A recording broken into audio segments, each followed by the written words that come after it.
Hi friends, this is Uma. இன்றைக்கி நம்ம YouTube சேனலில் முருகப்பெருமானுடைய தகவல்களாக நம்ம 2 டாபிக் டிஸ்கஸ் பண்ண போகிறோம்.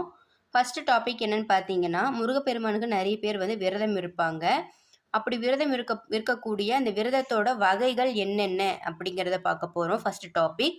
செகண்ட் டாபிக் முருகப்பெருமானை பற்றி யாரும் அறியாத சில சுவாரஸ்யமான அடிப்படை தகவல்கள். இந்த 2 டாபிக் தான் ஃப்ரெண்ட்ஸ் இன்றைக்கி நான் உங்க கூட டிஸ்கஸ் பண்ண போகிறேன். ஸோ வாங்க, லேட் பண்ண வேண்டாம், நம்ம டைரெக்டாக டாபிக்குள்ளே போயிடலாம். ஃபஸ்ட்டு டாபிக் என்ன சொல்லியிருந்தேன் அப்படின்னா, முருகப்பெருமானுக்கு விரதம் இருக்கக்கூடிய அந்த விரதத்தின் வகைகள் என்னென்ன அப்படின்னு சொல்லியிருந்தேன். அதில் விரதத்தின் வகைகள் மொத்தம் 3 வகைகளாக பிரிச்சிருக்காங்க. ஒன்று வார விரதம், 2வதாக இருக்கிறது நட்சத்திர விரதம், 3வதாக இருக்கிறது திதி விரதம்.